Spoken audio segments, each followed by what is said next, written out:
గత 3 రోజుల కిందట వార్ 2 రిలీజ్ ముందు రోజు మన అనంతపూర్ ఎమ్మెల్యే దగ్గుపాటి వెంకటేశ్వరరావు గారు ఏదైతే మా అభిమాన హీరో అయినటువంటి ఎన్టీఆర్ గారిపైన చేసినటువంటి అనుచిత వ్యాఖ్యలపైన ఈరోజు మేము ధర్నా చేయనీక ఇక్కడ కలెక్టరేట్ దగ్గరికి వచ్చాము. ఇక్కడ మాకు ఉండే డిమాండ్ ఒకటే,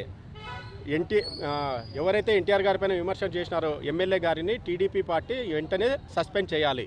చంద్రబాబు గారు, లోకేష్ గారు దీనిపైన దృష్టి పెట్టి పార్టీకి నష్టం కలిగించేటువంటి ఇటువంటి వ్యాఖ్యలు నెక్స్ట్ పునరావృతం కాకుండా, పార్టీకి చెడ్డ పేరు రాకుండా ఇటువంటి ఫస్ట్ టైం ఎమ్మెల్యే అయినటువంటి వెంకటేశ్వరరావు గారిని వెంటనే సస్పెండ్ చేసి ఆయనకు రాజకీయాల్లో కొనసాగే అర్హత లేదు.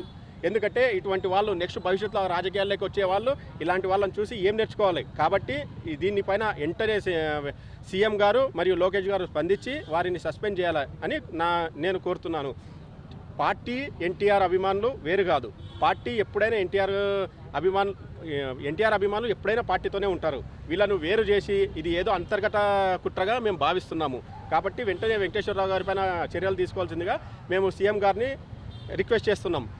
అదేవిధంగా వెంకటేశ్వరరావు గారు బహిరంగంగా క్షమాపణ చెప్పకపోతే next state wide NTR fans తలపెట్టినటువంటి కార్యక్రమాలకు అతను బాధ్యులు అవుతారు. నా పేరు సురేష్ గౌడ్, ఎన్టీఆర్ ఫ్యాన్స్ కర్నూలు.